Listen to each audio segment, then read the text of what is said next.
Hello, hello, hello, everyone. Greetings to you. Happy Sunday.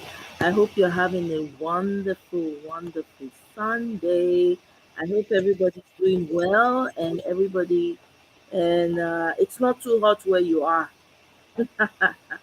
I hope it's not too hot where you are. Oh. Yeah. Hey, how's everybody doing, anyways? That being said, I hope everybody's doing good. It's great to be here once again. Hey, highly favored. How now? Happy Sunday. Greetings to you, especially. Now, you will always be the first person to arrive. Eh?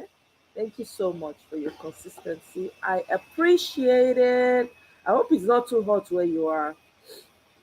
I hope the weather is not too hot and it's not too cold. I don't know if other people have started experiencing early winter. I don't know. I'm not sure. Oh my god. Anyways. So I see this today only because I for cruise only because almost it's not okay, that's wonderful. I'm glad to hear that. I really am. The temperature is fine. Awesome. Okay. Wonderful. So anyways, I came across an article on online, right? And well, on Twitter actually. So I want us to talk about it. To be honest, I want us to talk about it because I found it very funny, and I'm curious at the same time. I was like, you know what? Maybe we should talk about this because some of these things are going to be memorialized in history, and it's very important for us to discuss it honestly. So I came across this article. Let me share it on my screen. Hopefully this is not going to be a long video. This is more like a come in and come out type of thing. So this actress, I think she's an actress, maybe a Yoruba actress or so. She said Yoruba started Nollywood and they own the industry. Okay. So I think I mean, a lot of people were getting, angry because they're trying to tribalize everything. It looks like people were accusing her of trying to tribalize everything and all of that, right? So, um, then as we're trying, I think let me see if I can read some of the comments. 1 second, guys. Give me a minute here. Let me pull up some of the comments. I no feel laugh oh Nigeria matter Oh my goodness. Hi God.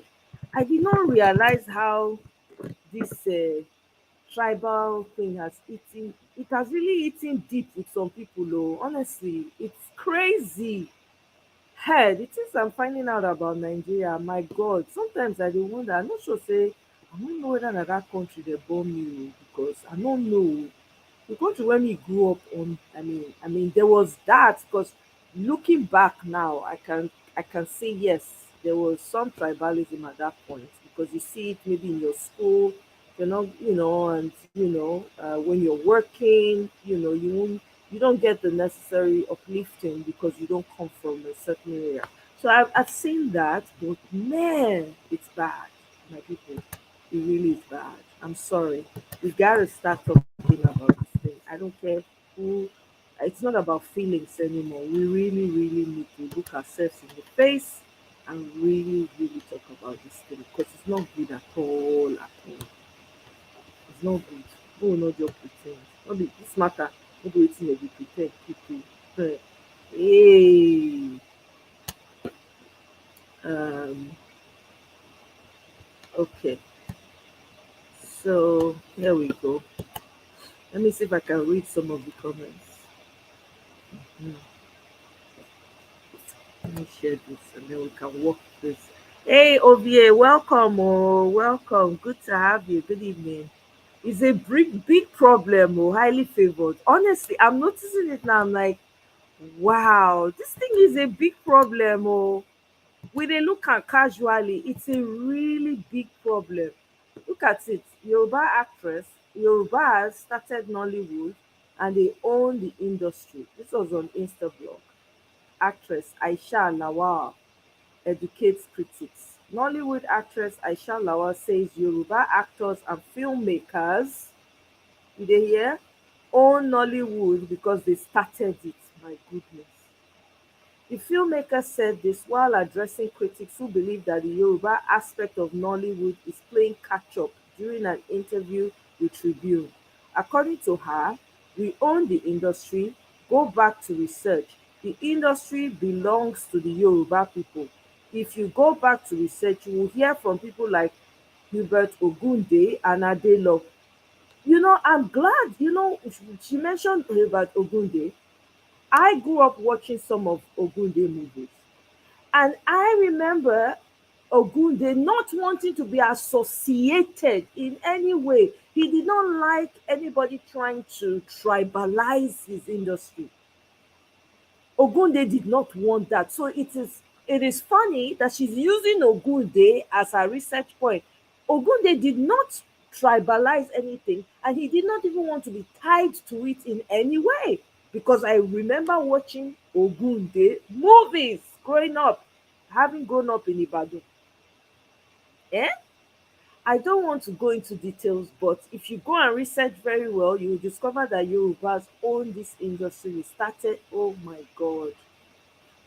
Ah, my goodness. It's sad though. I'm not going to lie to you people. Man, not pretend. It really is sad. Eh? We messed up, according to her, we messed up at some point, but we are not playing catch up. We are there already. Now everybody wants to shoot a Yoruba movie. Wow. Okay. So Mary Njoku said, I think she's right. That's why it's called Yollywood. Oh my God, Nigerians don't know how to pronounce it. And every Nigerian filmmaker was granted a European citizenship to be part of the industry. This lady, Mary, that cracked me up. What? And then another person says, if tribalism no finish us for this country, nothing else will do it. Nothing else go do am. Oh my God. And then the other one says she's not being tribalistic. She's just exercising the stupidity she has been practicing. The smart Yoruba people I know don't bother themselves with nonsense like this. Hey God. Eh? Nobody drag tribalism reach Yoruba. Honestly, it is so obvious now.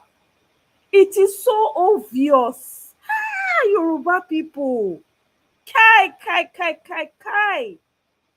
The most tribal bigotry in the world. Man, come on now. Some of us watch Yoruba movies because we liked it. We grew up on it. Eh? I remember the all those what's it called? Olokun Asorodayo type movies, all those Baba Sala, all those things. Those are things that some of us grew up watching and we liked. Come on. Who is this lady? Somebody needs to pull her in. Using when you see someone from your tribe making a show of herself, people need to drag her inside and give her some talk. Are you kidding me? How? Nollywood Break started from Living in Bondage, produced by Kenneth Une. That's what shot Nollywood into the limelight.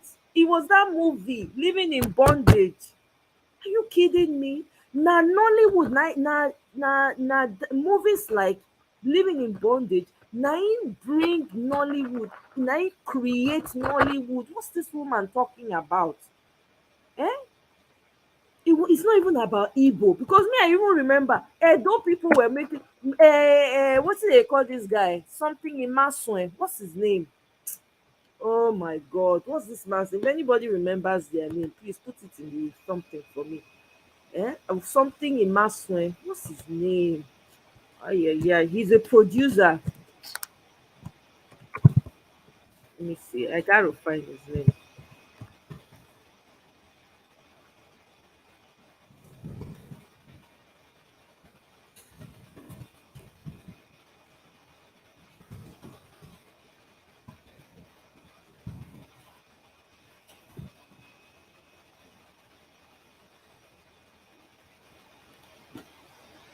Lancelot. Lancelot. That's his name. Thank you very much, Ovi. Lancelot, Imasue, where you want to put him? Where you want to put Lancelot Imasue? All these old movies, Igbo movies, old Edo movies, when we, some of us watch, are you kidding? Where you want put am? When we start to make comments like this, it's very, it does not save us at all. It's so ay ay ay. eh This one say, this small industry wey we just dey manage use chop. Una don carry am, una family problem enter, I'm telling you. eh that's another comment o. Asaba and Enugu Nollywood made Nollywood famous. Okay, I'm not Yoruba or Igbo, but I can say one thing exactly. Nollywood emerged from the East with movies like Living in Bondage. Even what's this man? Things Fall Apart.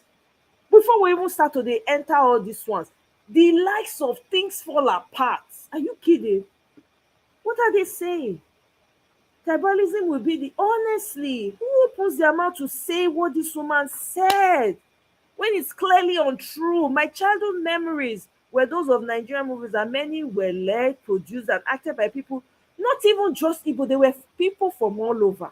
There were Edo people in the movie industry. There was Yoruba. The Yorubas had their own niche. Look, if this lady had come out and said, we have created a niche for ourselves within Nollywood, right? As the Yoruba would, I would have respected it, because I have to give credit where credit is due. Yoruba people have been doing dramas. I remember going to UI and all of that, growing up on all those their folk tale and stories that they used to tell. I grew up on some of that. If you said that, I would respect you. Nobody's going to argue that with you. Yoruba would. If you had come out and said Yoruba would belongs to, nobody will come out. Who is the person that will come out and say? Because it's a niche that you guys have successfully, Yoruba people have successfully carved out for themselves. Me go even follow people argue on top of that one, say no, no, no, don't even go there. For this woman to come out and make ignorant, highly ignorant and sensitive, emotionally charged, in light of everything that we are going through. This woman is ignorant. Oh my God. You must learn how to talk. These people just want this country to burn to the ground. eh we dey even manage am say okay, make we dey manage am small small, make the thing no come, make e no come fall our hand. eh come on now, come on. eh it's a big problem. Oh, I'm telling you, my sister, it's a big problem. I was very very I was like, I mean, I've seen her in Yoruba movies, but I don't really know her like that. This just made her look so such, made her a tribal bigot. We never finished the one way dey Nigeria. Look at the mess Nigeria is in, for crying out loud. Is this what we should be discussing right now? Eh? This is so clueless. Anyway, moving forward, let me read some comments, and then I'm going to play a short video for us. Tribalism at its peak. Wonder why some people like division. Last, everybody go there. I'm telling you, eh? It is not our differences that divide us, but our inability to recognize, accept, and celebrate those differences. This is why this industry is the way it is now. I'm telling you, when you have people, they will real corner, they go only they promote their own kind. Ay, my God. The filmmaker said this while addressing critics who believe that the Yoruba aspect of Nollywood is playing catch up during an interview with Tribune.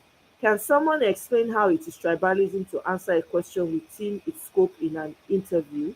I guess it's expected of her to just ignore the question or say the critics are correct. While it's okay for other tribes to say they are the best or talk down of other tribes, but official Pastor Josh, that's not the point. If they were criticizing her, let's say they said a Yoruba aspect of the Hollywood or Nollywood is playing catch up. What she could have said, which I personally would have agreed to, would be Yoruba wood has been around for a long time. And then mention Ogunde movies, mention all those folklore and folk tales, mention those. Nobody will argue with her. But to say that the Yoruba owns Nollywood is a problem, official Pastor Josh. If you don't see that, eh? If you are not saying that, okay, this one says she's right. Robert Ogunde, Oyin Adejobi, Moses Olaiya started commercial filmmaking and still it's not everything that needs to be said, especially when it adds no value to the industry. How does a debate about who started or owns Nollywood help the industry? That's why the Afrobeat industry is doing much better than them. Too much unnecessary rivalry. Collaborate, don't compete. She's not right. She's not. Because I've seen other movies, I've seen Igbo movies, I've seen Edo movies. Are you kidding me? As far back, oh, I'm not talking about now. So that's it. That you yourself, you are not correct. Corleone, you are not correct. Eh? People have been doing plays within the village square for a long time, and people don't know that. Come on now, come on. We shouldn't even be arguing who started Nollywood. That's not even the issue right now. Wetin dey do us pass all this one na? Abi na only me dey think am. Wetin dey do us pass all this nonsense when e dey happen for Nigeria? It's so irritating. Eh? I just couldn't resist. I said no. Let me play a short movie that somebody made about the history of Nollywood.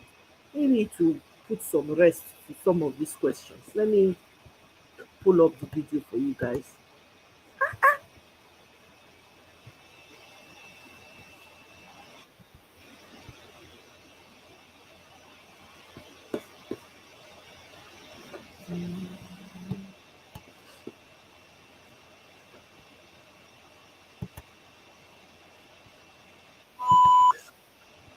Okay.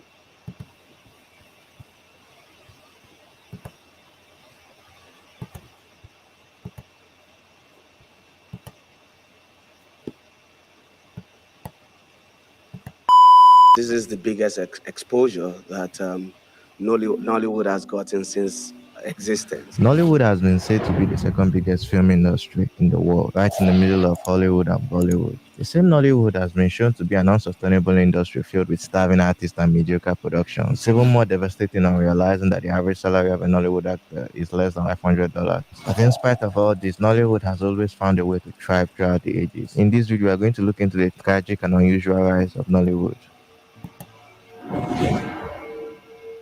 Papa, tell me a story. About what? About Nollywood.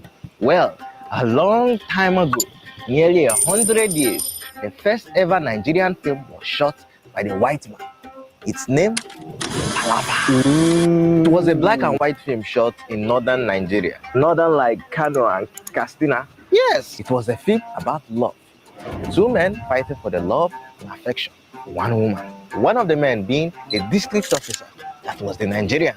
The other being a teen inspector, that was the white man. Thing like tin can. No jumbo, tin like the natural resource. You know Nigeria has so much of those. So who won? Well, the white man, of course. That was the film racist. Yes. It was a facade to promote white supremacy amongst fellow Africans and England themselves. The director himself, Godfrey Bakas, presented his Nigerian actors as savage, cannibalistic men who didn't know better. Even after they spent hours of their lives making a film for him. Oh, that's horrible.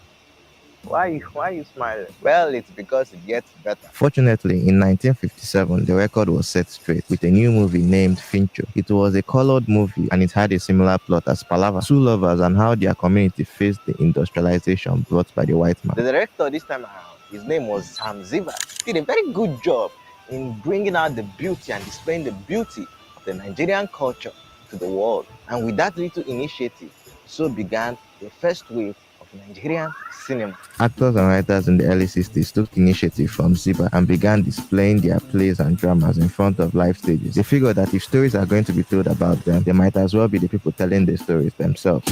But wait, why didn't they just film it like Palava and Pinchu? Well, it's because of poverty. You see, unlike the normal digital videos we see nowadays, film in and of itself, the traditional film, takes a very long process to be developed. It required hundreds of employees to convert individual frames into moving pictures, which made up the film. And let's be honest, Nigeria didn't just have that type of money to hire those employees at that time. Fortunately, in the 1970s, Nigeria had its oil boom, so a handful of filmmakers could actually afford the expensive process of making film, but the bar for entry was still high, and the audience was still small. And in those days, people who made films, who could bear the expenses of making a film, were regarded as filmmakers, a very high status amongst the arts and crafts society of Nigeria at that time. Unlike today, that being called a filmmaker has been just watered down. Not every producer or writer could afford it, and not many people could pay to watch films in cinema because tickets were expensive. The fact that cinemas in Nigeria were just limited to certain places in just Lagos wasn't helping matters at all. You think so? Yes, of course. Although films like Kongi's Harvest and Dinner with the Devil thrived during that era, nothing would have come close to what a new imported product had to offer. What imported product? The television. The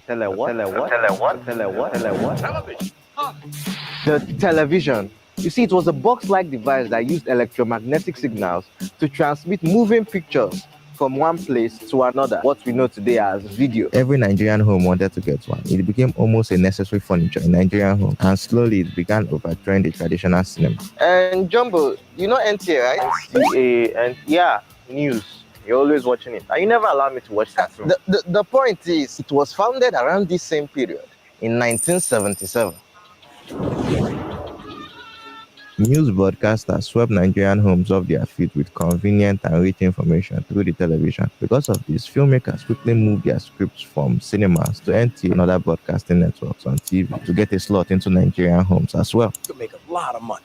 We make a lot of money now. And the era of Nigerian soap operas like The New Masquerade, Kokra at Dawn, and Tales by the Moonlight began. Series and serials.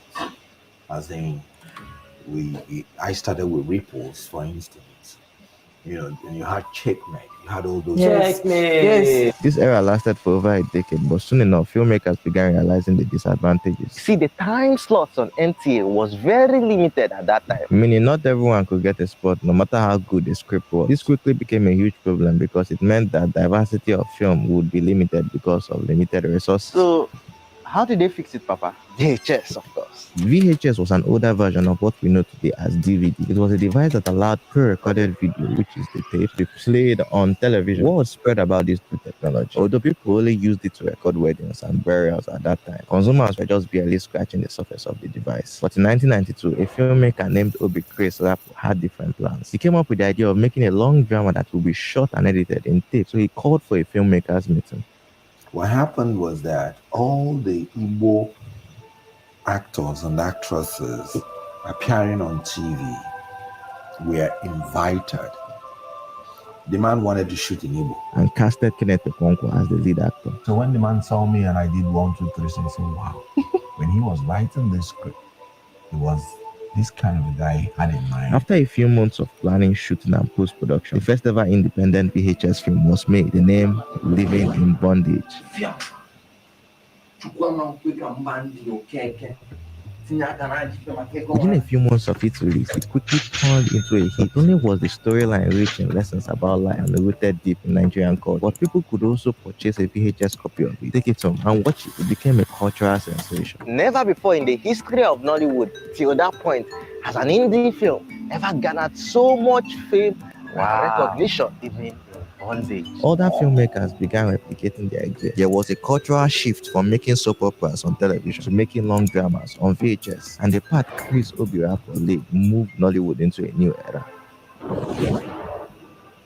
During this period, VHS film production began increasing at rapid rates. The benefits of VHS productions were massive. VHS was cheaper and more cost-effective. Very good, Jumbo. You've been listening. There was a new VHS audience that was hungry for more films like Living in Bondage that they could take home and watch with their friends and family. It was just a filmmaker's dream. Film genres ranging from the cultural to the secular genre began to emerge. New household Nollywood stars began to rise to fame, and then we had the 2000s. You see, the 2000s was the prime age of Nollywood. It gave us so many good movies like Mr. Ibu or Sophia and so on. Films were easily accessible through videotapes or CD. Nollywood was really looking bright. But as all good things, it came with its own flaws, and the flaws were massive. Sales of films through physical copies created room for a lot of piracy, which totally halved the revenue of so many films. They are selling you the pirated copy of the film. Like that is just like that's the worst form of piracy that there is. Actors were being paid lower and lower progressively due to low revenue from film sales. This made so many actors to be on and off. Nevertheless, as technology rose, a solution was provided. African Magic was a film network created in 2003 to help curb the price drop from pirated sales. It worked for a few years, but eventually the ever-rising rate of piracy subdued it. This created a very big problem in the Nigerian filmmaking space. Filmmakers were not making money. Actors were not making money. Nobody was happy. The motivation was low to keep this dream of a Nigerian cinema going. So they came up with the only solution possible. Make more films. It made sense, right? Just make more films. Even if you make 10 movies that are estimated to make like 10 million naira and each lose 50% piracy, that is still 5 million naira, right? That was the logic they were using. It was a slippery road. And because of desperation, producers and directors fell into it. Nollywood became a profit-driven business. So many filmmakers began pumping out film faster than I can say subscribe to my channel. It was a wildfire. And of course, soon came the consequences. As quantity of movies increased, quality of films decreased. There wasn't any two ways about it. To make more films, storylines were rushed, actors rushed, shooting times were rushed. To some degree, actors and directors were seen as more proficient if they did large amounts of movies. We didn't have platforms to give us celebrity status. We had work. It was our body of work. Everything was just saying, make more movies. And yes, the film crew would benefit from this business mindset, but the audience suffered. Audiences soon began seeing Nollywood movies as lower class as compared to Hollywood. It was a filmmaker's nightmare. This continued till 2009 when another filmmaker chose to do something different. Kunle Afolola. Who's that? Kunle was a filmmaker who went against the business style ideology of Nollywood. He believed Nollywood films should be innovative, creative, and intentional. So he tested his hypothesis on a new film he called Figurine. In this movie, he made two experimental choices. First of all, he decided to release the movie on cinema. It was shot in 2009, and before then, people would shoot primarily for DVD and VHS, straight to DVD. But when Figurine came, we tested the cinemas, the available screens, and the film did well in cinemas. So he opened up distribution opportunities. Secondly, he spent the vast majority of the resources on the quality of the movie to still see if Nigerian audiences were still interested in quality movies. And I said, okay, I look at what is missing, and I realized that a lot of attention, was not paid to details. And I said, okay, what if we bring that in? It was genius and highly refreshing. Audiences who had been numbed out by rushed, predictable movies were once again enthusiastic. It once again showed that Nollywood could break the bubble of mediocratic productions if it wanted to. Soon after this turning point moment Kunle brought, the revitalization of Nollywood began. Filmmakers who were afraid of making creative, innovative, and high-quality films because of fear of losing revenue were emboldened to make them anyways. Nollywood movies began increasing in quality and diversity. From 2010, a new genre named New Nollywood emerged, led by Kunle Afoloyan. The genre focused on creative scripts and new ways of approaching filmmaking. With time, as technology grew, streaming services like Netflix, Indani TV, YouTube, and so on began to overthrow physical copies, allowing filmmakers to keep 100% of profits made from movie sales. Especially if you are trying to fight issues like piracy. So you want to kind of focus on where the money is coming from, where you're going to get the money back, how do you reach a bigger audience? And really the only way you can do that is through cinema. Yeah, I know. I miss Genevieve too. If you've made it this far into the video, please consider liking this video and subscribing to the channel. But before you go, look, I know that the history of Nollywood started out rough, but I believe that this current generation of filmmakers are going to turn it into something else in the next 10 years.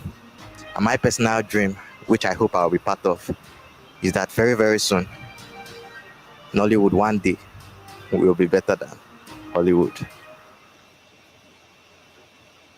Okay, so I don't hear the story now.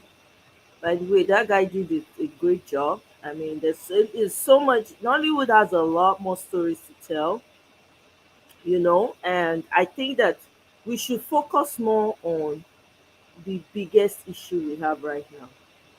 Okay, in order for this movie industries to thrive, the country has to be in a good place, and they need to tone down the rhetoric, because if actors and actresses are coming out that people see and look up to are coming out and making very tribalistic comments, it's going to turn people off. People like me that grew up watching Yoruba movies, that means that you're saying indirectly that my own does not matter. It's irrelevant. It's only your own that is better. How does that make sense? We are trying to bring people together so that we can fight and get our country working. People are coming out and causing further division. We don't need it. Abeg, make dem tell advise the woman make e no dey talk again. Abeg, make dem advise am, make e sit down. Does she know what's going on in Nigeria? Does she have a clue what's going on? Eh? I don't understand this tribalism. It's like it's evil. It's so evil. I don't understand it. But yet, you people, these actors and actresses, they go abroad. They go. They have houses. They live there. If that's the point, why don't you stay in your small cocoon and just be there so that everybody will know that you are the best? Doesn't make any sense. We're in a foreign land where we're supposed to be coming together and trying to ensure that we bring people together. We are divided. Abeg, we don't need am because I see that the whole thing is just going off on social media. Everybody's talking about it, and that's not what we should be talking about. We have big fish to fry. Our mandate still dey court. September 16 is the deadline. Wetin concern me concern dis rubbish talk? Wetin concern me? It doesn't make any sense. So abeg, make dem calm down. Aisha Lawal, whatever your name is, please calm down. Abeg, please. eh Nollywood is not our problem right now. We have a bigger problem. Nollywood actors and actresses, they kidnap them now. They kidnap some of una. If the country dey secure, una go fit go anywhere, travel anywhere. Heck, una go dey go outside the country go dey make movies. Una don even some of una don already start am, but it will be better. You will get government support. Anyway, that aside, the other matter na come out. Una hear wetin I hear? Okay, ma tell una wetin I hear. So Atiku Abubakar Mikano, he say, I woke up this morning wondering, apparently the Chicago State University certificate, when Agbado submit, na fake. Allegedly, na so they talk. Allegedly is fake. So make I read this comment by Atiku Abubakar. I woke up this morning wondering how we got to this cul-de-sac. In 99, official bat claimed he attended St. John's Primary School, Aroloya, Lagos, before proceeding to children home. Oh, let me bring it here. I'm sorry, I don't know, so I know the share am. I'm sorry, guys. Let me bring it here so we can read it together. Okay. I woke up this morning wondering how we got to this cul-de-sac. In 1999, official bar claimed he attended St. John's Primary School, Aruloya, Lagos, before proceeding to children home school in Ibadan. According to him, his next port of call in his educational journey was Government College Ibadan and Richard Daley College and Chicago State University in the US. Curiously, in 2023, Tinubu settled with attending only Chicago State. I'm scratching my head. How is that possible? Me thinks that all well-meaning Nigerians should be as confused as I am with Tinubu's declaration that he had no primary and secondary education, yet he has a university degree. You may wish to ask Tinubu how he attained his feat so that we can learn from his ingenuity. So that's the story on ground right now. That Agbado, apparently the Chicago State University certificate wey e submit, allegedly is fake. So here's a question. Prior to the election, prior to the primaries, selecting of candidates, where all these people dey? Why they not gather the information that time? Okay, let's say they not gather at that time. Before the court case starts, why did they not have something in their pockets already? Because you see how these people don't take mess us up, they don't take mess this country up. Una know this man certificate issue has been on ground since 1999. Everybody dey turn eye because if you at least go favour me, make I no talk too much, you go favour me, you are still laughing. Look at the mess that the country is in. You see am, everybody dey laugh Nigeria. Make I which I dey talk, make I play one video by some Cameroonian people for now. Oh my God. Oh, achachacha. Ew, Osun, Nigeria. Giant in the mud. Giant in the mud. Let me find, make una give, make una bear with me o. Make I find this video. Hopefully I can find it on time. Kai.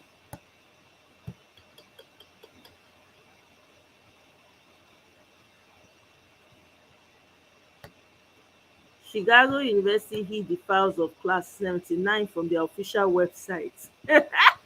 Chicago University too dey hide oo. Dem don go hide the files of class of 79 from their official website the year Bola Ahmed Tinubu claimed he graduated.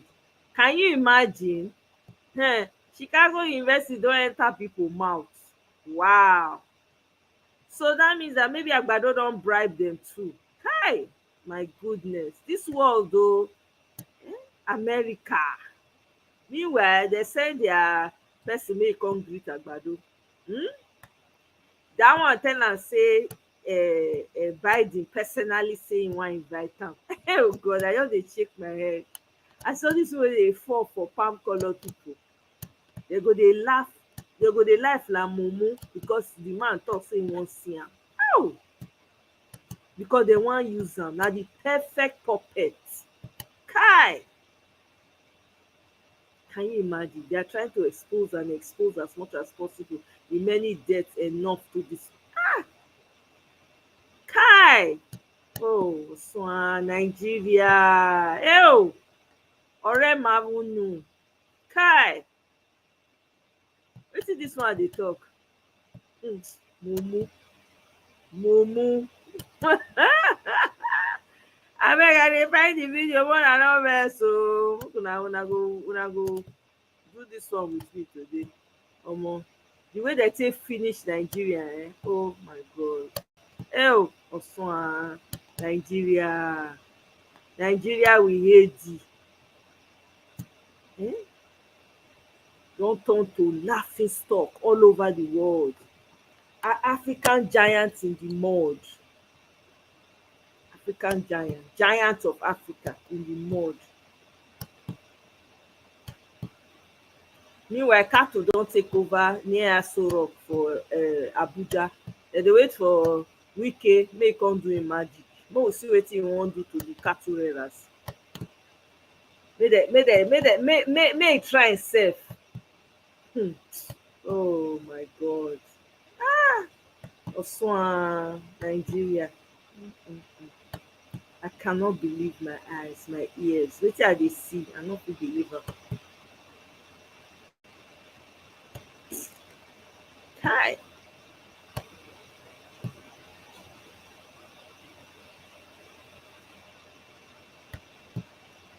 Make una bear with me o.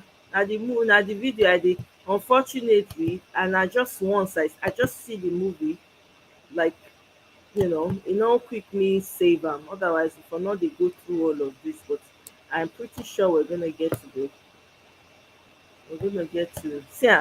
see the woman wey dem dey talk about. Na im be this now. You are the only African leader Biden wants to meet with at UNGA. US envoy tells Tinubu. Can you imagine? Because na im be the perfect puppet. Every other African country dem dey chase dem out. Francophone countries don get sense, dem dey chase dem out. So dem dey look for African leader when they go put for their pocket. Zimbabwe election just over. That one self rig himself in. That one won't matter dey ground. African leaders, brainless, no brain, empty brains. They don't even know who they are. They are devoid of a knowledge of themselves. Eh? Ah, oh, Nigeria matter dey pain me oh, I no go lie. See, when I sit down think am sometimes I go just go be like me I dey cry, but tears no dey come for my eye. I go say, God, wetin we wan do? How we wan take save dis country from the hands of dis people? Na like dis we go dey look am dey go?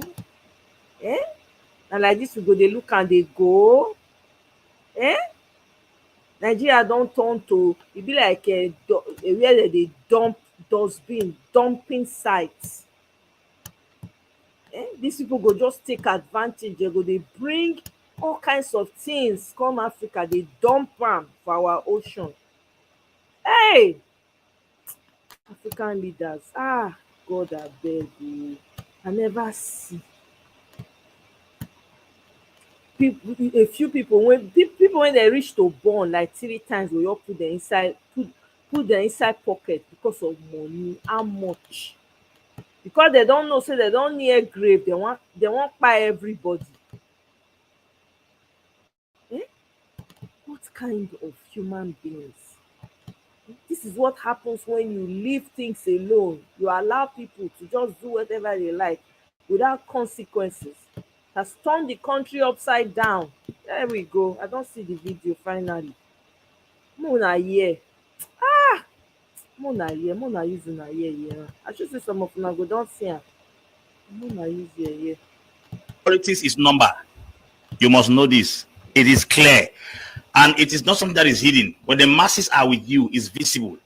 It is feelable, it's handleable, it's touchable. That's the first thing. Number two, if you have been following the recent court sessions, all evidences, practical proofs have been brought to court. If they don't give Obi the election, it's just because Africa is corrupted, because there are enough proofs on ground to show that the elections were rigged. Number three, the president or the chairman of the electoral committee in Nigeria, Professor Yakubu Mahmoud, first of all said there was a glitch. They brought a technician, an engineer, who said that nothing went wrong with all the servers that were conducting when the elections were conducted. So you and I know very well that when elections were being conducted in Nigeria, Tinubu was the last person they ever thought to win election from every flank. One, Tinubu is not physically fit.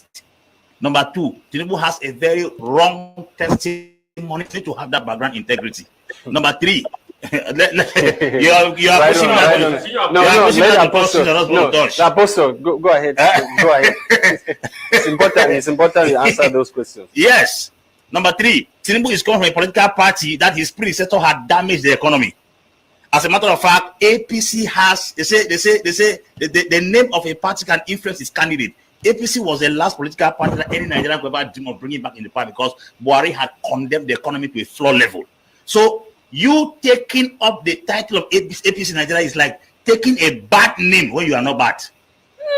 Because Buhari had already sabotaged the name of APC by his poor governance and poor economic management. Nigeria has been brought to its knees. As a matter of fact, $1 right now in Nigeria is 920 naira.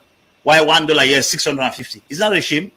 It's a shame that Cameroon's currency has beaten Nigerian currency when Nigeria is called a giant of Africa.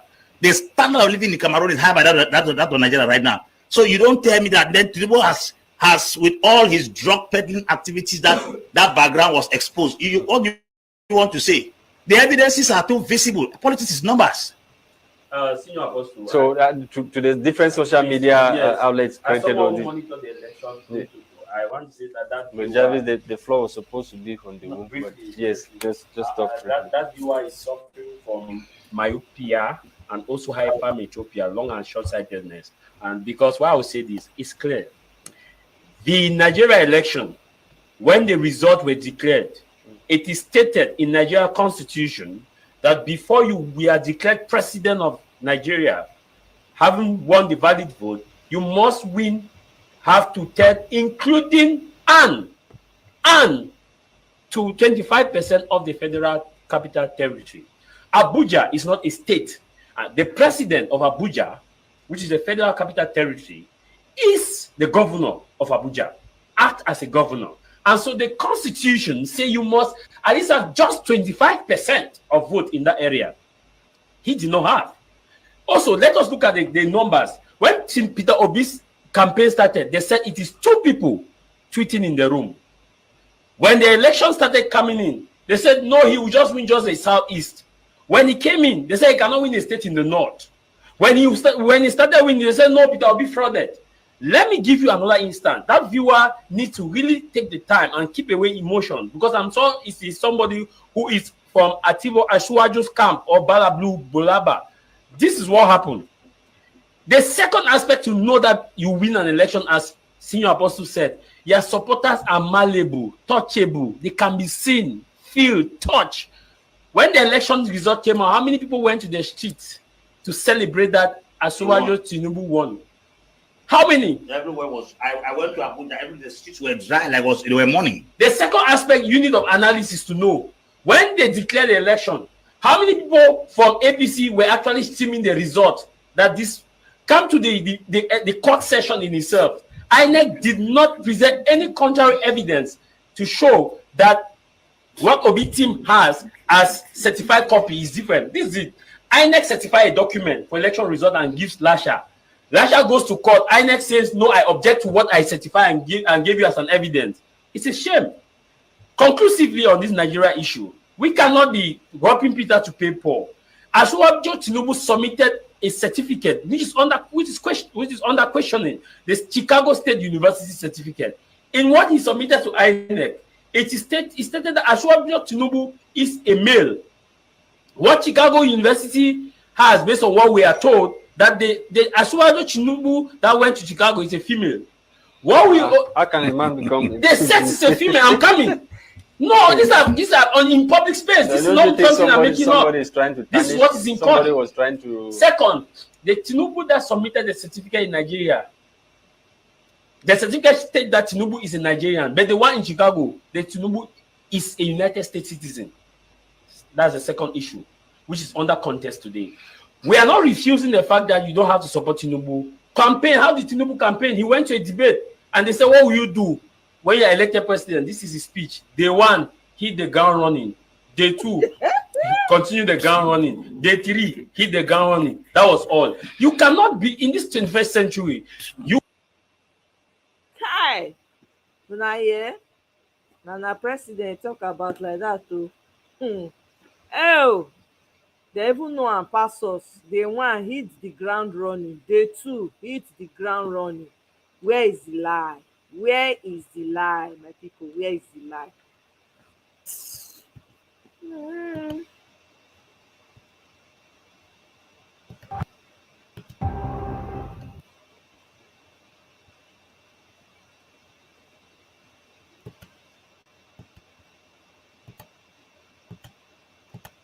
This is the first time we're getting a hint about how the negotiations is going on between the ECOWAS envoy and the Nigerian military, led by Brigadier General Abdurrahman Chiani. The ECOWAS envoy is led by Nigeria's former military head of state, Abdul Salami Abubakar. He was the one that took over from Abacha and quickly convened the transition program that took 9 months to get back to democracy. That was in 1999. According to Abubakar, when he and his team arrived in Niger for the first time to negotiate with the military, they couldn't meet him. It was not out of negligence. He didn't want to ignore them. It was just because the atmosphere in Niger was too tense that even traveling on the road was difficult. So that was why they held a meeting at the airport without meeting Chiani himself. On the second meeting, before even the meeting could start, Chiani informed them that reinstating Bazoum was not on the table, that they are not even considering that at all, so they should remove that from the negotiations. Abubakar also urged Chiani to restore electricity to the apartment where the former president Bazoum was being held. Chiani quickly replied that he cannot do anything unless Nigeria restores electricity to Niger Republic. Yes, Nigeria quickly cut off electricity supply to Niger Republic as part of the ECOWAS sanctions.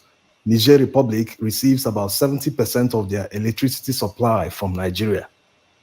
From the exchange, you get a picture of how the negotiation is going on between the ECOWAS envoy and the Nigerian military. But the most important takeaway from all this was when the ECOWAS envoy, Abubakar, was asked by the BBC correspondent what he thought was the main cause of military coups in Africa. Mr. Abubakar made these explosive revelations, not that they weren't known already, but because it was a direct indictment on the leadership of ECOWAS, who are calling for the return to democracy in Niger Republic. You can't make this up. The reasons for military coups in Africa, according to Abubakar, can be placed in two main categories. Number one, imposition of unpopular candidates into positions of power by all means necessary. And anyone who can do this, any president or an aspiring one who's supposed to do this, they will most likely be involved in vote buying and selling of votes, because elections actually starts at the party level when they conduct their party primaries. So imagine the situation in Nigeria, for instance, where a money bag, as they call it, someone who can't explain where he got his money from, people that make money without enterprise, they come into a party, they bring with them millions or billions of naira, and they use that money to buy all the delegates. If a party is holding a party primaries to elect a presidential candidate, what these money bags do is they just bribe all the delegates. They know that it is the delegates that will cast their votes to determine the winner. So they just need to buy as many as they can. If there are 3,000 delegates in the election, they will just need to buy like 60% of that. On the day of the primary elections, they will just cast the vote for them, and that's the end. They will win the primary election and become the party's candidate in the presidential election. When a corrupt politician does this, it is effectively a political coup, because party primaries are supposed to be preceded by debates. All the aspirants in a particular election, whether it's governorship, presidential, all sorts of elections, they are supposed to be debating among each other. All the aspirants in a particular party, they all supposed to be moving around the country or their constituency, debating among themselves, so that the party members can actually say, hey, this man is the better candidate than this one has a better opinion, this one supports this, supports that. Just like it's happening in the United States today, the Republicans are already debating each other so that their party members who will vote in the primary elections can make a good choice, can say, hey, this man is better, this one supports this person aligns with my thoughts. They will make a good decision and choose the right candidate who will face the opponent in the main presidential election. But here, they buy up the delegates with money. Most times they bribe them in dollars because the amount is quite huge. Paying such amount in naira, the local currency, will make it obvious that they are buying up the politicians, that they are bribing them. So according to Abubakar, this is one of the causes of military coups in Africa. This brings us to the second point he made, which are categorized under number one, because anybody who participates in the imposition of an unpopular candidate on a party, the person is most likely to participate in the manipulation of the electoral process, in the buying of votes from electorates. Take, for instance, a president, his tenure is about to end. Instead of allowing the party to throw up the most popular candidate, allowing the aspirants to debate among themselves, making sure that at least all the aspirants must debate each other, that no one can avoid the debate, that avoiding the debate will amount to disqualification. So when all these kind of people participate in imposing an unpopular candidate, they are most likely to participate in manipulating the electoral process. That's the point. This is because they already know the unpopular candidate cannot win a free and fair election. So to make that person to win, they must manipulate the process. Yes, it's simple. Having spent a few millions of dollars to buy party delegates to emerge the winner of the primary election, why wouldn't they spend a few more millions to manipulate the elections, either buying the electorate or bribing the election officials, doing all sorts of things, even bribing the police who are supposed to supervise the election, who are supposed to make sure that there's no thuggery on election day, that people don't snatch ballot boxes, people don't do all sorts of things, people don't write results and say, hey, no other opposition member will enter the collation room, that only the party in power will be there while they are counting and manipulating the results. And the end of all this is that you can never get good governance from such people. When people spend millions of dollars to come to power, they buy their way to power. You expect them to care for you? They will never. It has become a business venture. And when an investor invests money, he will be looking forward to a return on his investment. When politicians steal money and use that money to buy their way to power and get to office, they will be more interested in recovering the money they invested with huge amounts of profit. So with all the corruption going on, it can still provoke a military coup. Now, let's see number 2. Politicians who find ways to amend their constitutions in order to accommodate a tenure elongation, which they themselves, while being in office, benefit from. It's already unlawful to make laws because of one man. Even Putin, when he finished his first 2 terms, he had to step down and allow Medvedev to be president before he came back. So Alassane Ouattara, the president of Cote d'Ivoire, who finished his 2 terms as president and still benefited from a 3rd term. Yes, right around his 2nd term, he manipulated the process to benefit from it. Let's even assume that Cote d'Ivoire lawmakers wanted to amend the constitution to accommodate a 3rd term without pressure from Alassane. Why did Alassane benefit from it? He's not the only one qualified to be president in Cote d'Ivoire. No one is indispensable. Why must it be him? Why not another person? If not him, what will happen in Cote d'Ivoire? Life will go on. So politicians who manipulate the process, amend the constitution to benefit from it, are the main causes of military coup. Look at what is happening in Gabon today. They had an election, they cut off internet. In fact, Omar Bongo, who won the election, or has it been declared? Their family has been in power since 1969. Can you imagine that?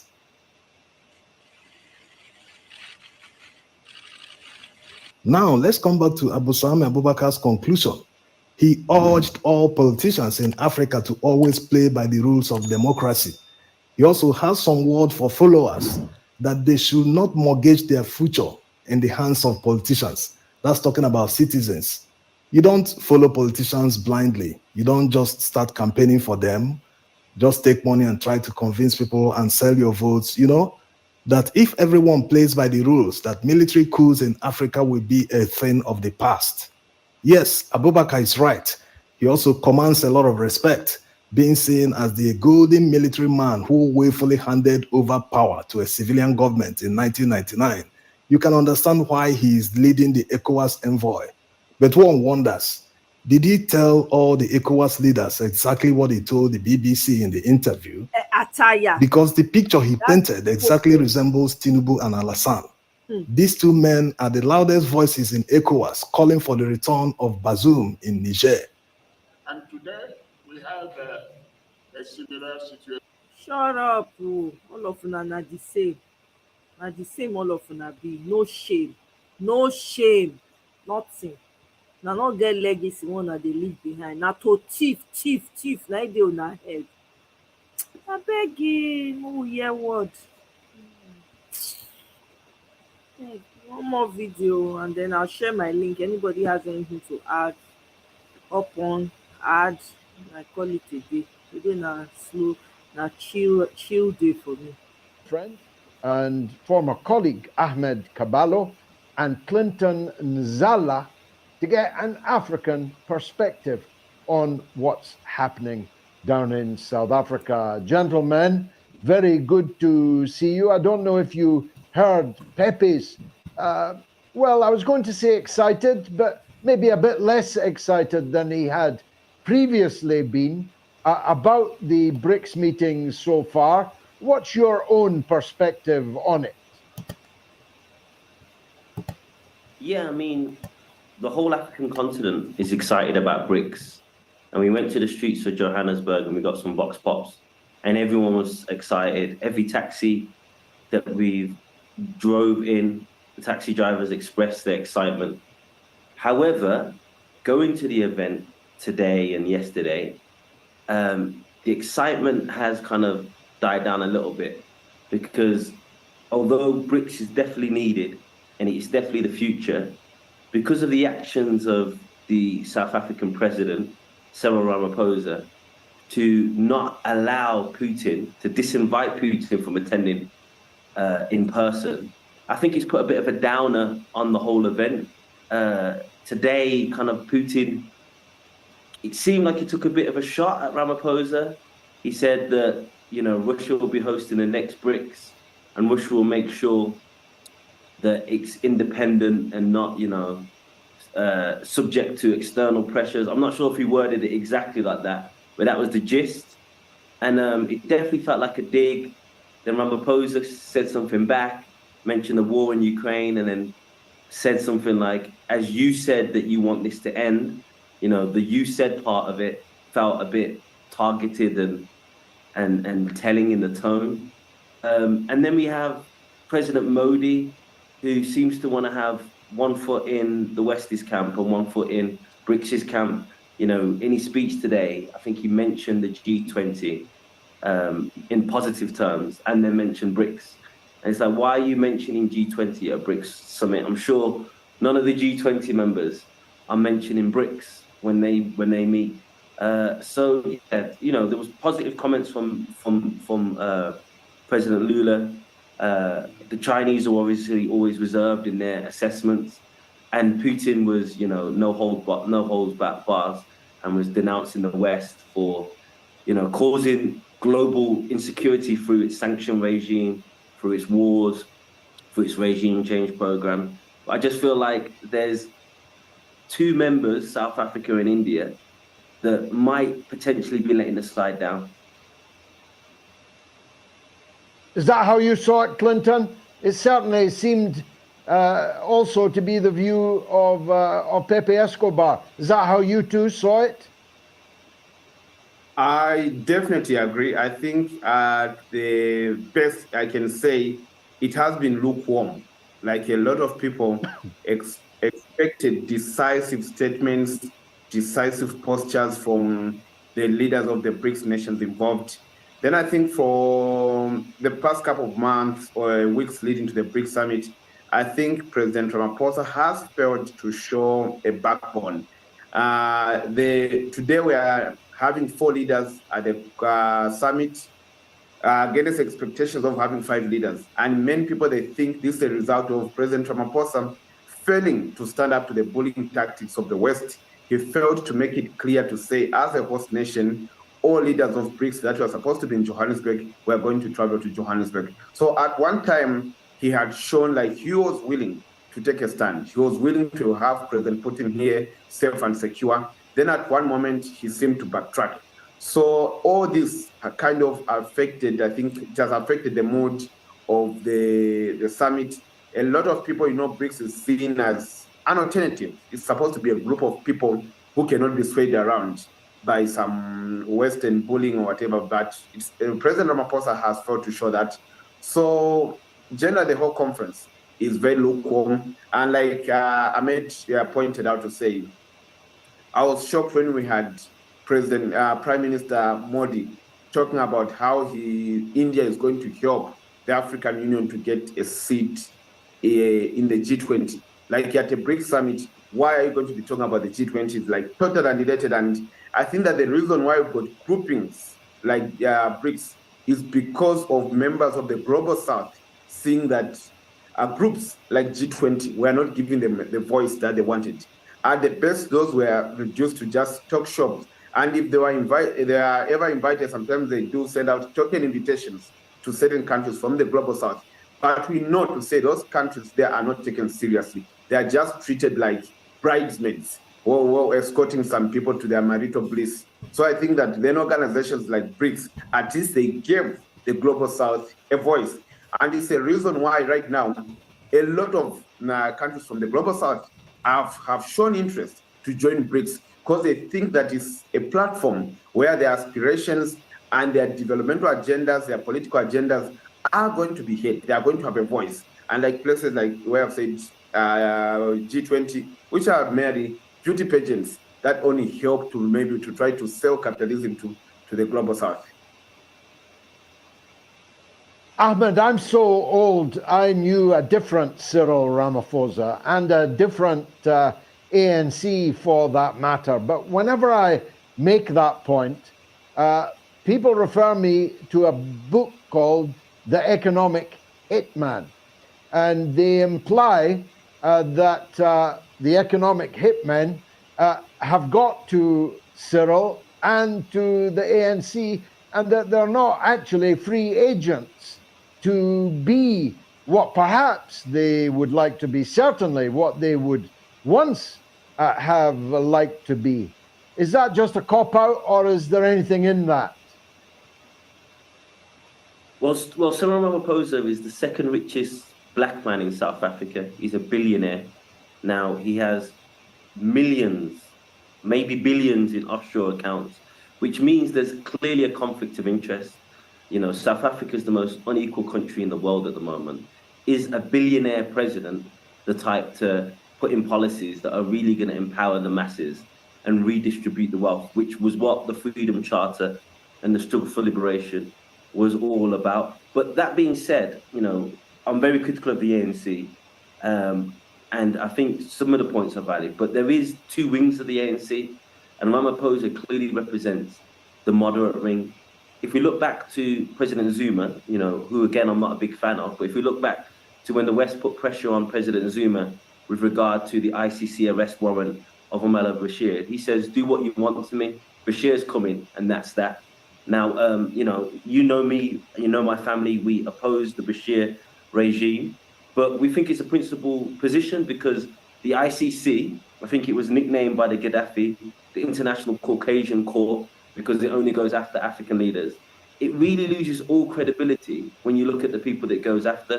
So I'm not one of these Sudanese people that believes Bashir should be in the ICC, not because he's not a war criminal, because I just don't believe in the institution. I believe that, you know, if you're going to try someone in a court that has no legitimacy on the continent, it doesn't mean anything.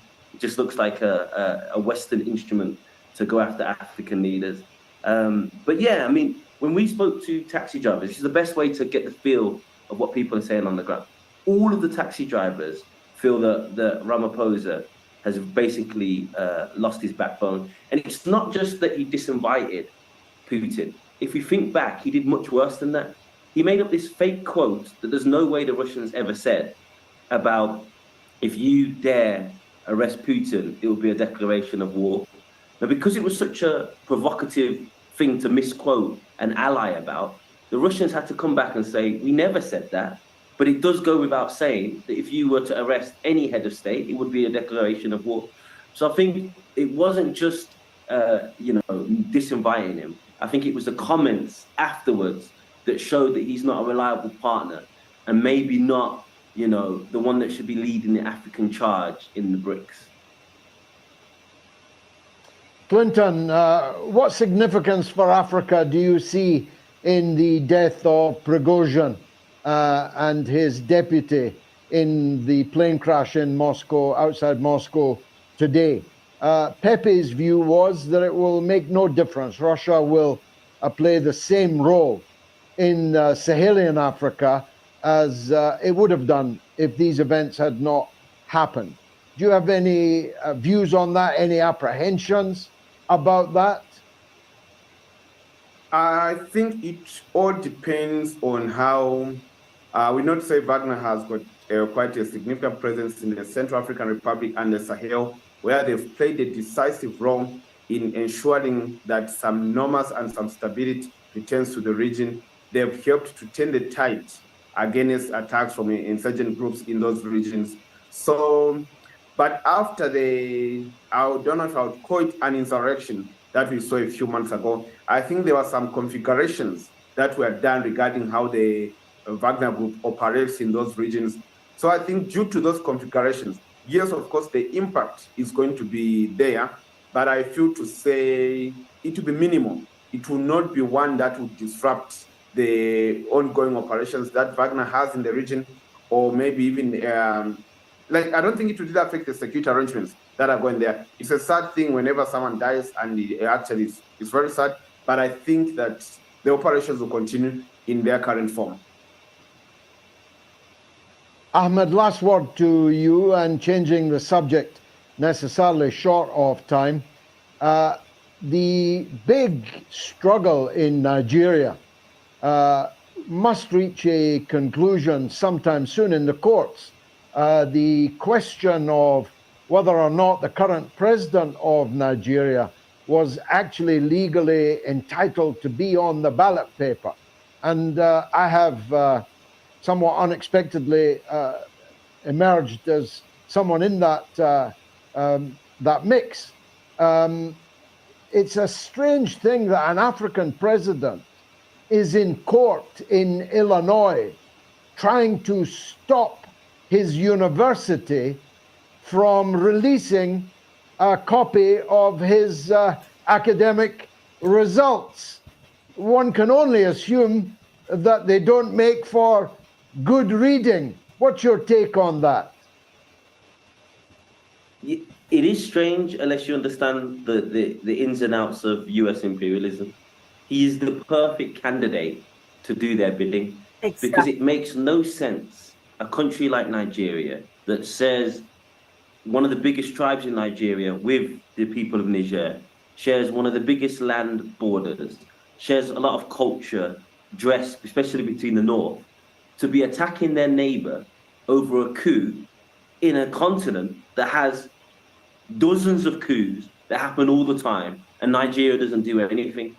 So, they need to have somebody that has this threat looming over them that we will, charge you for this, or we can take your money away from you, or we can expose you. And that's what gets them to do their bidding.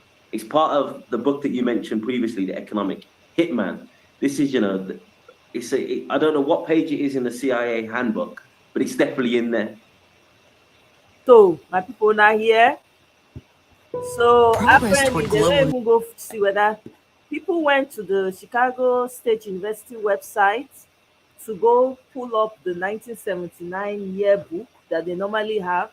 All the years they except 1979, they pulled out 1979. Now the year I talk, they pull them out. Tell me the government is not part of it. Shebi, I just read to now when they shine teeth like this thing. When they tell am say, oh, the president wants to meet with only you, abi how e take talk am, you are the only African president that was invited, and the man dey shine, he dey sun him teeth, he's happy because he's the only one that dey invited. See am, the yearbook say I no dey, they don comot am. Chicago University, see am, they don compromise, they don pull the yearbook date. They wan use am, they don come visit am, UN envoy don come quick go visit am to tell am say na only you na president, only you out of the African leaders na president Biden wan meet with. Oh my people, it's now or never o, forget that thing, not all we dey talk for here na English. No, he was talking. Ijelima, he was referring to a book that Galloway mentioned earlier, the economic, what do you call it? Economic hitman, or the yeah, they take up financial hitman. I don't forget.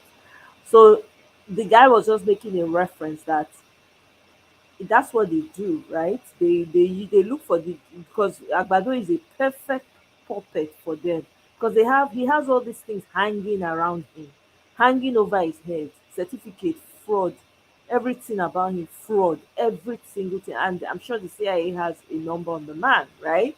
So the guy was making a reference like, that's what they do, that he's sure is part of the playbook, but we just don't know what page is on the playbook, but it sure is in there, meaning that however way, the way they hold these puppets by their jugular, by their cojones, is somewhere in there, because that's what they're using. Envoy don't come visit Agbado, tell am say na only be the African, I just say him head go dey swear when you hear that one, because African leaders are, their colonial mentality no be here. Anything wey be palm colour is superior to every other thing. So for im ear now, e don hear say, the Lord God don call am. For im ear, God don call am. You understand? So you go dey you say, now finally they are recognizing me. Nigeria.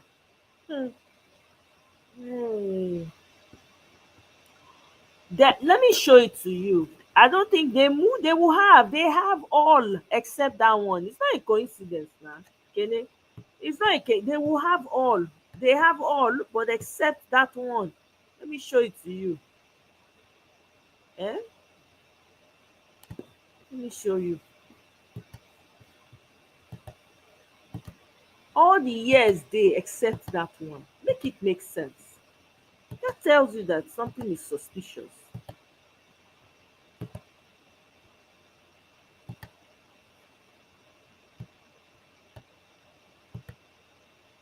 See, 71, 72, 73, 74, 75, 76, 77, 78. Guess what? 1980. Wetin happen? What happen?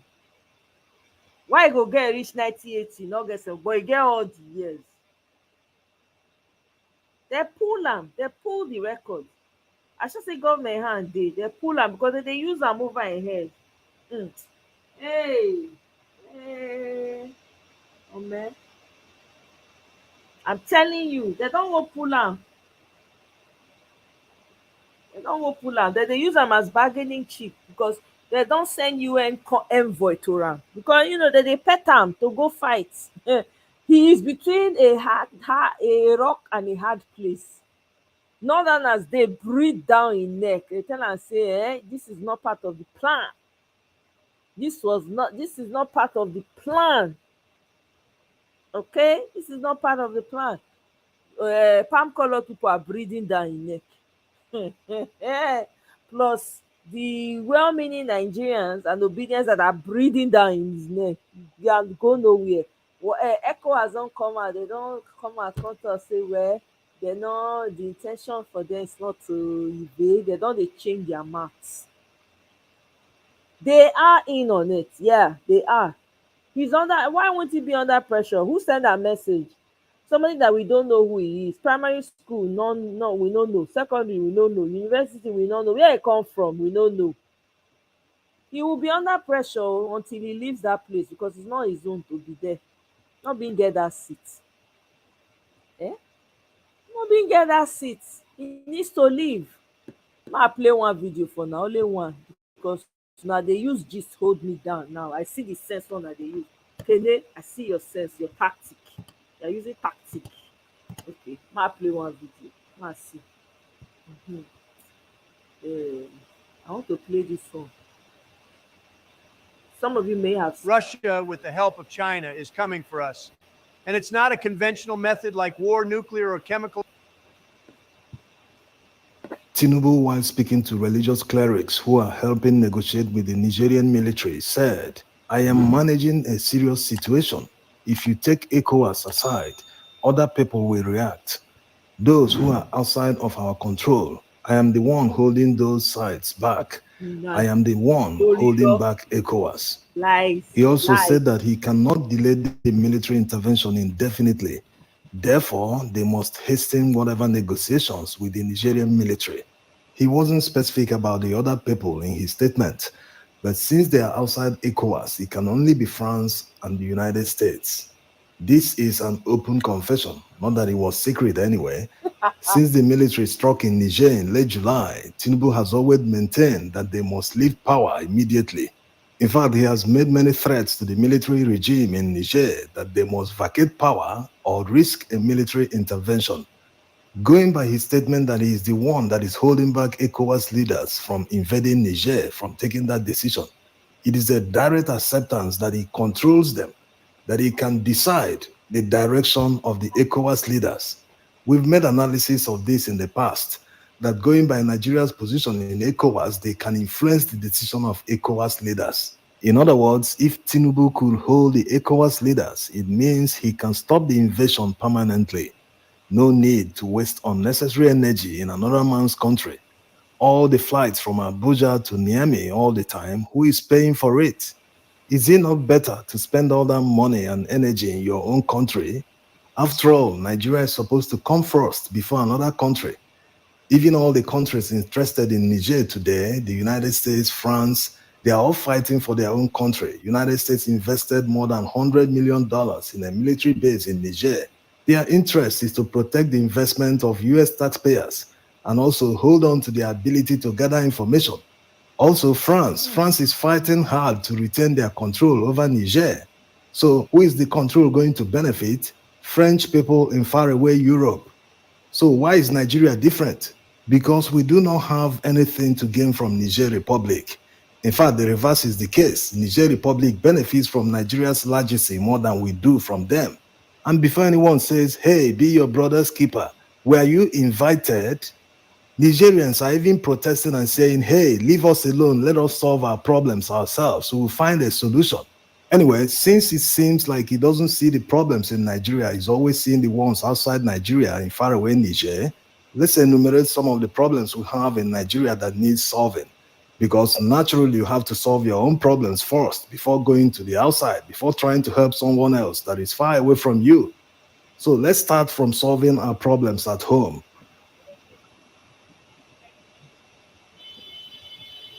Is Tinubu aware that 23 local government areas are currently under the control of insurgents in Nigeria's northwest region? Is he aware that this is Nigerian territory we are talking about, and this is not Niger Republic that took those territories under their control? Maybe he's aware, but he doesn't just care. These are people's lives at stake. A lot of people have lost their jobs. They've run away from the areas. Farmers are mostly affected. These guys are busy controlling these territories, collecting taxes. This is the first sign of a failed state. Yes, that's the meaning of a failed state by Wikipedia. When a state fails to exercise its sovereignty in some parts of its territory, it can be referred to as a failed state. This happened in 2015 when Buhari took power. They were controlling about 27 local government areas in the northeastern region of Nigeria. It took a lot of time for them to be dislodged. Now they are back in the northwestern region. They are also very active in some parts of Nigeria. According to the former governor of Kaduna State, they are well entrenched in southern Kaduna and some other parts, in Benue, in Plateau State, in Niger State. As a matter of fact, a few days ago, about 36 soldiers became casualties. These are some of the security challenges that Nigerians face on a daily. Why is it not an emergency? Why are people talking about Niger when their house is on fire? Are the people in control Nigerians? Why are they serving foreigners instead of caring for Nigerian people?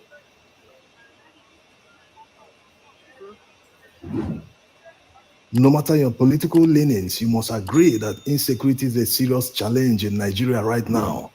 That's why everyone must speak up, because failure to speak up means complicity. Apart from security challenges, there are also serious economic challenges. Let's take them one by one.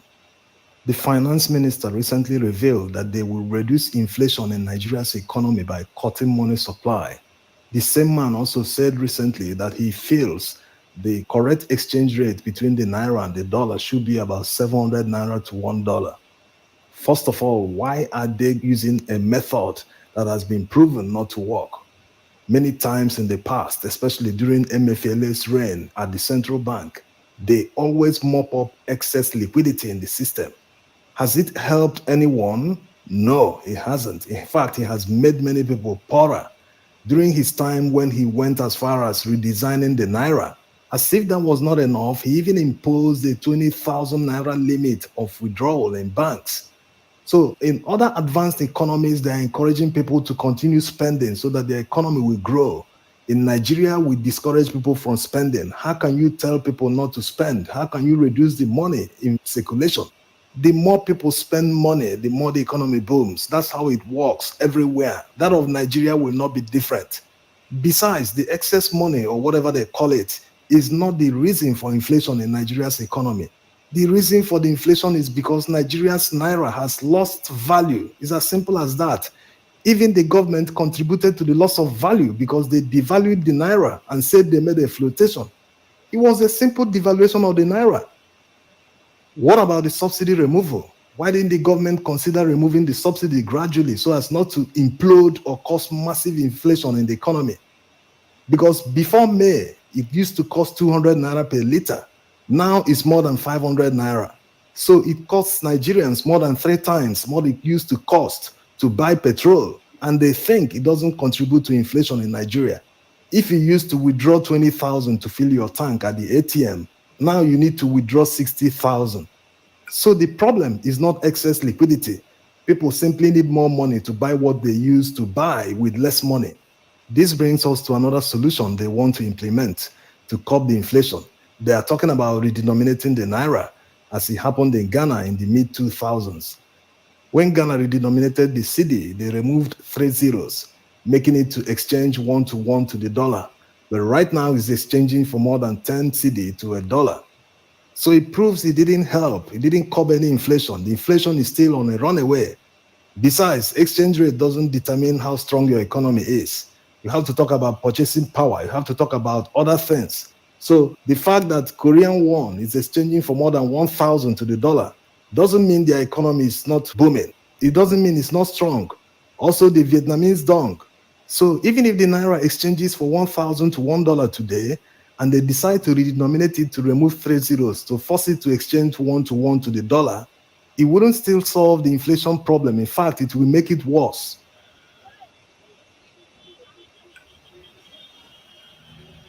Now, let's assume that they honestly want to shore up the value of the naira. There are a few things they can do that will yield quick results in under 1 year. Yes, Nigeria is an import-dependent economy, and once you're import-dependent, you must have enough dollar reserves because many traders, merchants will be buying dollars to import goods. When the available dollars cannot satisfy demand, it will increase in value, and the local currency will drop in value. That's how it works. Think of it like too many people chasing few goods. Definitely the price will go up. But if the goods are more than the people demanding, the price will go down. So what the government should do is look at the major items that causes demand for dollars in Nigeria. One such item is petrol and other oils. When you remove that, assuming it makes up 20% of the demand, you've succeeded in reducing the demand by 20%. That alone will shore up the value of the naira. How do you do that? They have to build refineries. Despite Nigeria being a huge crude oil exporter, there's no single refinery working in Nigeria. So they can quickly fix the existing refineries or get modular refineries. Imagine having multiple 10,000 capacity refineries that are scattered everywhere. It will seriously reduce the importation. If we fail to refine petrol locally, the price will keep rising at the filling stations because they all depend on the exchange to buy them abroad. Right now, because the exchange rate is very volatile, many importers can't even import petrol to the extent that refineries abroad in Europe where they buy them are telling them to come and take them on credit, that they will give them on credit, they will pay later. They're even afraid to take the petrol on credit because they don't know what the exchange rate will be by the time they will pay back the loans. Another thing they can do to increase the value of the naira is to conduct a market research. Get into the market, find out all the little items, all the articles, little things that people buy abroad. Get local manufacturers to manufacture them here. Assemble up to 10,000 SMEs. Make sure that all their raw materials are sourced locally. They should never buy them from abroad. Make sure they have the expertise to manufacture these products. Give them loans to buy equipment or machinery to manufacture them. The moratorium must start at least 3 months after they install their machines. You don't expect people who got loans to start repayment before they install their machines, before they start making money from the equipment that they bought. That's what kills the SMEs in the first place. So make sure the moratorium is friendly, and they must train 2 people in the field under 6 months. These trained people will receive loans again to look for other markets where they will set up manufacturing. That's how they will do it to reduce the dependence on importation, because these things are not manufactured locally. Every beak, every pen, all little items, they always demand dollars to buy them. It's very simple. Most of the raw materials for manufacturing all these, we have them in Nigeria. It's just that the environment is not friendly. When people go to get loans in banks, they are asked for collateral that they don't even have. So when you give them loans that come with friendly conditions, they will honestly work hard and repay these loans. And having more than 10,000 SMEs in serious production will not only create thousands of jobs, it might create up to millions of indirect jobs. For these SMEs to function and meet local demand, they will need constant electricity. That's why the government should make sure they provide electricity. If it is alternative electricity, these SMEs should be stationed near the market so that to cut down on the cost of transportation. Within that their cluster, the government must make sure they provide electricity for them, electricity that is constant, so that they will be able to meet demand. Marketers will come to them, place their orders, and come back and take delivery.